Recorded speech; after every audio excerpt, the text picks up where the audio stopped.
The Attorney General defends the state of emergency extension. The hotel union leader voices his concerns, and Alive makes a generous donation.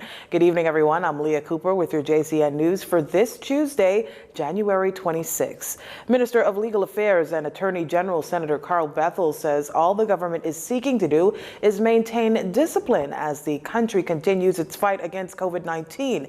His sentiments coming just before the weekly cabinet meeting, responding to critics about the government's intent to extend the state of emergency. Yesterday in the lower chamber, Prime Minister and Minister of Finance Dr. Hubert Minnis gave notice that he intends on tabling a resolution to extend the public state of emergency and emergency powers order until the 23rd of May this year.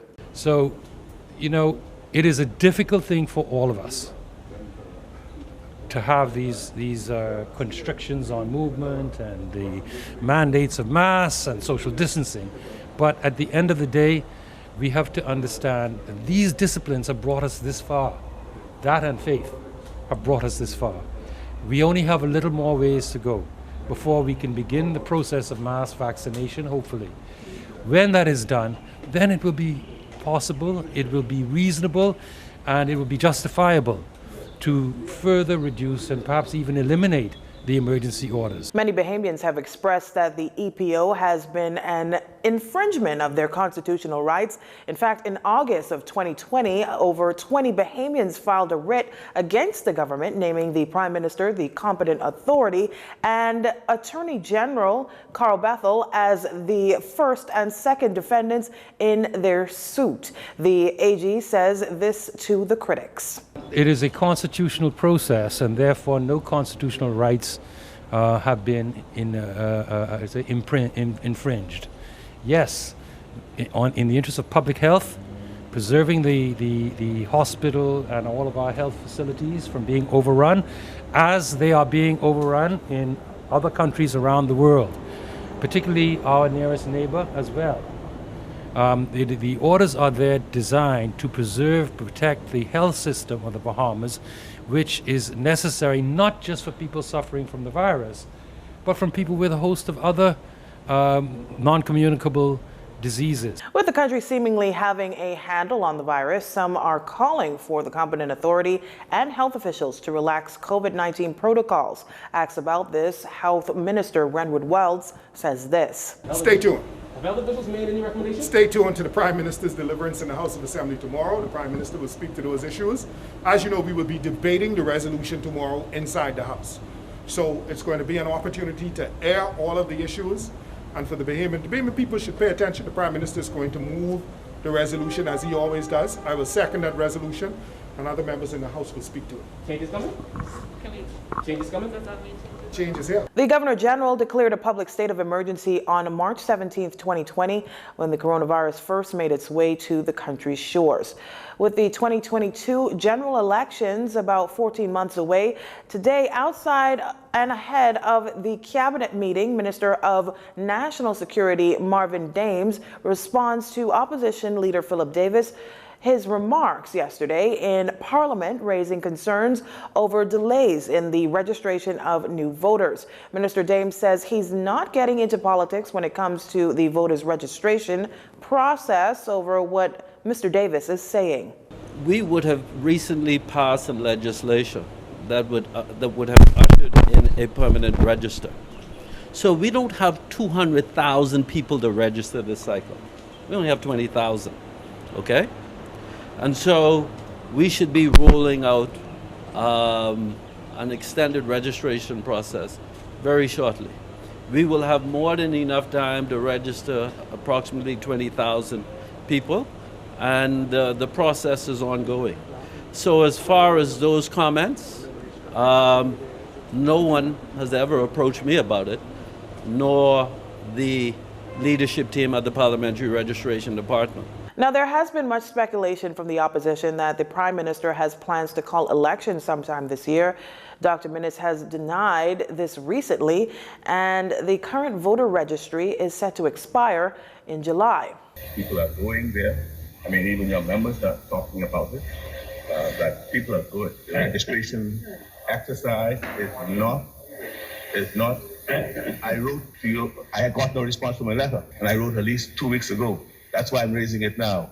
I wrote to both of you. I copied you. If you haven't seen it, just check. I've sent it to both of you because centers should be open right now. And centers should be open right now to allow persons to register and transfer. The Parliamentary Elections Amendment Act 2020, which created a permanent voter register in the Bahamas, was passed late last year. Minister Dames noted that a new acting parliamentary registrar will be named shortly.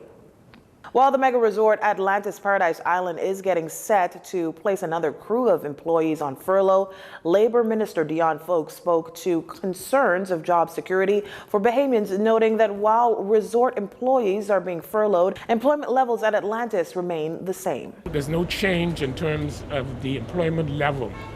Atlantis has informed me that at the Royal Towers, they have furloughed approximately 200 employees.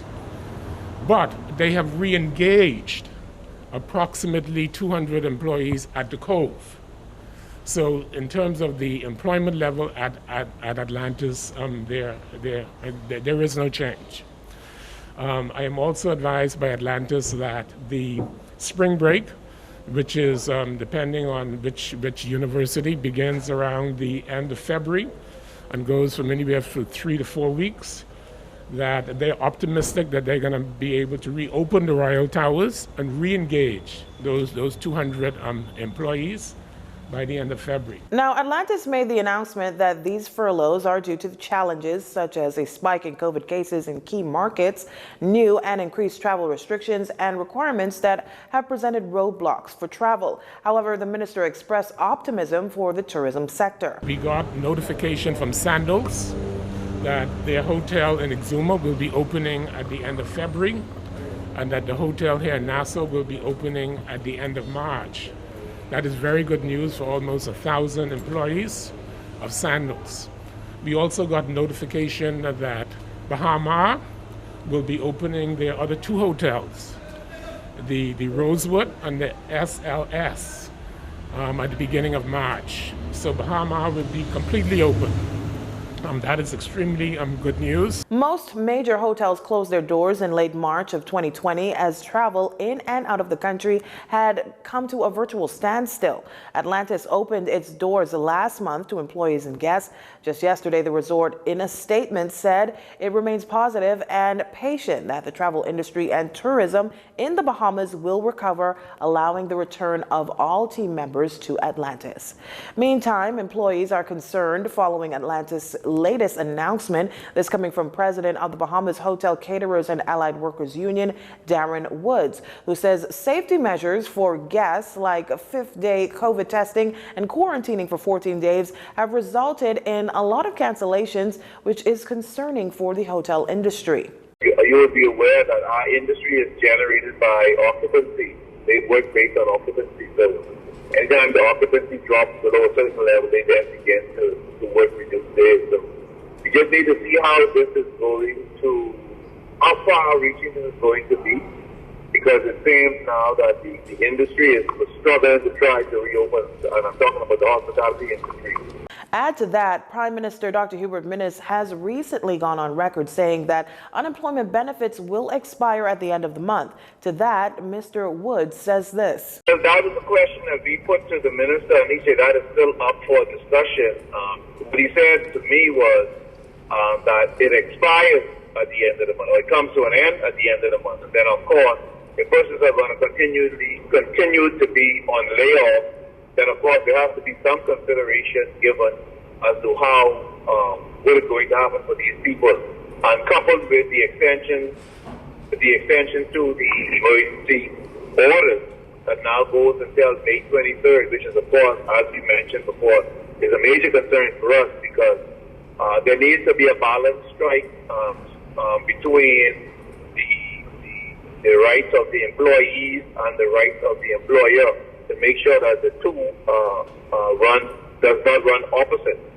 Asked if there's any fear that these employees may lose their jobs permanently, the union leader says this. Well, I mean, there is always the underlying current, and I don't want to be the one to speak doom and gloom, but unless things begin to turn around, and I think we would have said it from last year, that we could do all that we need to do to control our numbers, make sure that we continue to practice the social distancing, follow all the protocols. But unless person who we rely on, and I equate it to if you have a surgery, surgery heals in a couple of ways, start to heal on the inside and on the outside. But we need to make sure that the markets that we are catering to and the major markets that we get our people from are some of the markets that have some of the highest cases.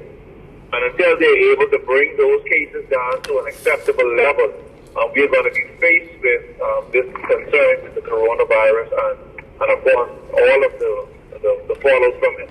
Now, 2,500 of the resort's employees recently returned to work last month after being furloughed for over 9 months due to the pandemic. Some from a number of areas were placed back on furlough 3 weeks ago as a result of low occupancy and other factors.